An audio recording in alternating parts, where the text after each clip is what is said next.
Hello दोस्तों, आपको सच्ची हॉरर स्टोरी सुनना पसंद है तो हमारे चैनल को अभी सब्सक्राइब करें। धन्यवाद। चलिए शुरू करते हैं आज की स्टोरी। एक आदमी रात के समय अपने घर जा रहा था। रास्ते में चलते चलते अचानक से आवाज आई, ठहरो। आवाज सुनकर वह रुक गया। उसने पलटकर देखा मगर कोई उसे नजर न आया।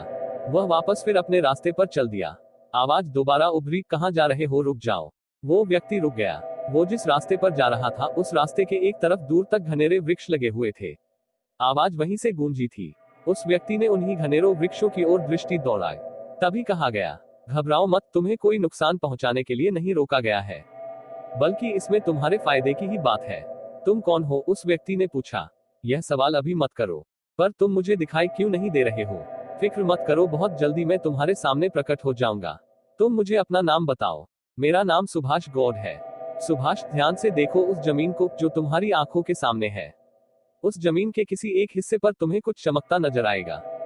उसने वैसा ही किया जैसा कि उससे कहा गया, यानी उसने अपनी आंखों के सामने वाली जमीन पर नजर दौड़ाना शुरू कर दिया। अचानक उसकी नजर जमीन के एक ऐसे हिस्से पर पड़ी जहां कुछ चमक रहा था। ऐसा लग रहा था जैसे कोई हीरा चमक रहा हो। वह झट से उस चमकते हीरे की ओर भागा। जब वह हीरे तक पहुंच गया तो उससे कहा गया, यह चमकती हुई चीज हीरा है, तुम उसे उठा लो, फिर इसके नीचे की जमीन की सारी मिट्टी खोद डालो। तुम्हें जमीन के नीचे से बहुत सारे हीरे जवाहरात मिलेंगे। सच। सुभाष प्रसन्न हो गया। उसने चमक रहा हीरा उठाकर अपनी जेब में रख लिया। फिर जल्दी जल्दी वह वहां की जमीन से मिट्टी खोदने में जुट गया। लगभग 2 फुट गहरी मिट्टी खोदने के बाद वह बुरी तरह डर गया और चीख मारकर अपना स्थान छोड़ने को विवश हो गया, क्योंकि गड्ढे में बहुत डरावना चेहरा दफन था। शायद किसी ने गर्दन काटकर सर वहां दफन कर दिया था। गड्ढा खुद जाने के बाद वह कटा सर हवा में उड़ने लगा। उसने सुभाष से कहा, डरो मत, मैं तुम्हें कोई नुकसान नहीं पहुंचाऊंगा। मैं तुम्हें बहुत सारे हीरे जवाहरात भी दूंगा। इतना खजाना दूंगा तुम्हें कि तुम्हारी नस्लें दर नस्लें बैठकर खाएंगी। उसके बातों से सुभाष के मन का भय तो खत्म हो गया, मगर उसे घबराहट बराबर हो रही थी। अब तुम ध्यान से सुनो, मैं जिस तरह चलूं तुम उसी तरफ मेरे साथ आओ। ठीक है, सुभाष ने कहा, और फिर वो डरावना चेहरा पश्चिम दिशा में बढ़ने लगा। सुभाष उसके साथ साथ पश्चिम दिशा में चलता रहा। लगभग 1 किलोमीटर तक चलने के बाद कटा सर रुक गया। सुभाष भी रुक गया। उसने सुभाष से कहा, इस जगह की मिट्टी खोद लो, हीरे जवाहरात यही गड्ढे हुए हैं। अच्छा, सुभाष खुशी से उछलकर बोला।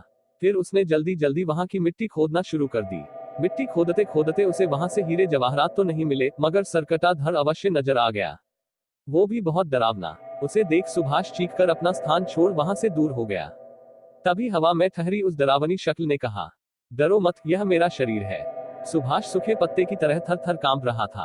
अब तुम्हें एक अंतिम कार्य और करना है, इसके बाद मैं तुम्हें मालामाल कर दूंगा। अब एक प्याला कहीं से खून और लेकर आओ। 1 प्याला खून, वह भयभीत स्वर में बोला। मैं कहां से लाऊंगा?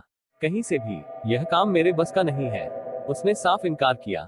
यह तो तुम्हें हर कीमत पर करना ही होगा, वरना फिर तुम्हें हीरे जवाहरात नहीं मिलेंगे। सुभाष सोचने पर मजबूर हो गया। सोचो मत, काम को जल्द करो। मगर 1 प्याला खून लाऊं कहां से? आओ मेरे साथ। डरावना चेहरा सुभाष को लेकर वहां से आगे बढ़ गया। वो दोनों वहां से काफी दूर आ गए। वहां पर उन्होंने देखा कि रास्ते में एक व्यक्ति जा रहा है।